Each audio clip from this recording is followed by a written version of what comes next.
So I believe one of the biggest, most helpful mindset shifts you can take into your work is going from saying, I have to do this stuff today to I get to do this stuff today, right? There's this visual artist I like a lot, Scott Erickson, and he's posted some pictures of his work studio online, and he above his desk he's got this painting that I think he said he salvaged at a thrift shop, and just over the old painting that was already there, he just lettered the words, I get to. And that is huge, you know? If you go from saying, yeah, I gotta do all these things today to I get to do all these things today, it turns your work into play. It just makes your to-do list a fun list, you know?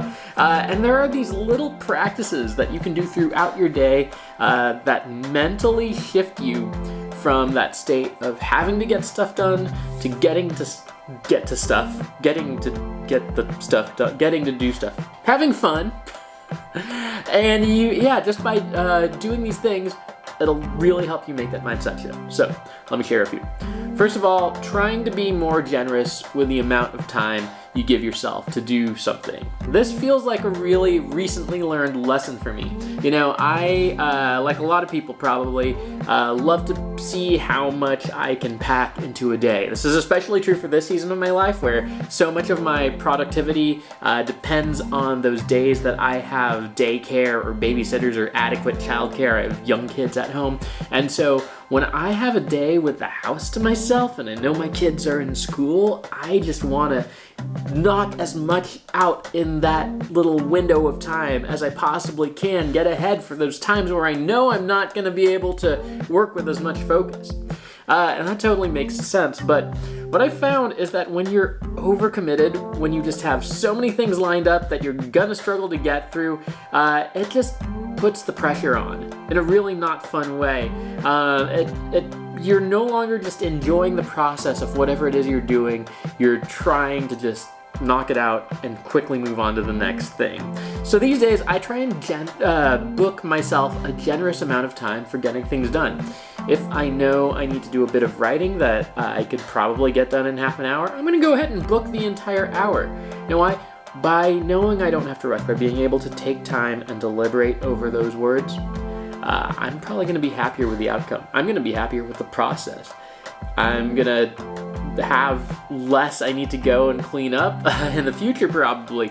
And if I finish ahead of schedule, great, I can take a deep breath.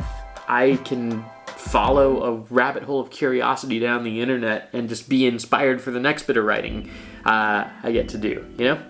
Okay, number 2, another thing that shifts me into I get to do this mode is I remind myself I only get to do this a certain amount of times. I've been thinking, if you're like an athlete, if you're a basketball player or a baseball player, just imagine yourself playing your very last game and how differently you would approach that. You know, I've seen, like, I'm at this age where all the players I watched growing up, I've seen them play their last game, I've seen them retire, you know, and you see them walk onto the field, just kind of taking it all in, pausing for a standing ovation from the fans, maybe like hugging their buddies who are on the opposing team, doing a jersey swap with them or something, and knowing that, it's like, okay, maybe this isn't going to be the last time ever you're going to do whatever you're doing, but there is a limit to the amount of times you'll get to do any number of things you enjoy doing in life, you know? A lot of times I go to improv shows realizing that, like,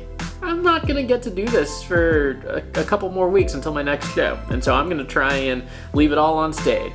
Just that mentality just allows you to savor what's in front of you better. All right. Another thing that helps me is diversifying the energy of the tasks I have in front of me. You know, I would not want to schedule like 6 different writing projects in a day.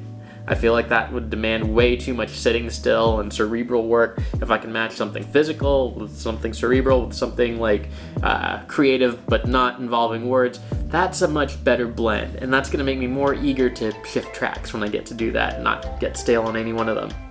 Finally, this is one of my favorite ones. Use at-bat music as part of your craft. Going back to the world of sports, one of the things I overthink is at-bat music. You know, the type of music a baseball player would have the speakers in the stadium blare as he's going up to bat. I guess you get a walkout song in wrestling or boxing or a combat sport. And I just think about that, man, because yeah, the idea of having a song associated with you that gets the crowd pumped, and that gets you pumped and locked in to do your thing, there's so many fun songs that you could choose from. And I think, like, why have to be a pro athlete to get the benefits of that? What if you were a writer and every time you sat down to go get in your writer's zone, it was like Jolene, Jolene, okay, that, I don't know why that would be someone's writer song, but go ahead, pick an at-bat song, you know, whatever does it for you. Go ahead and do that.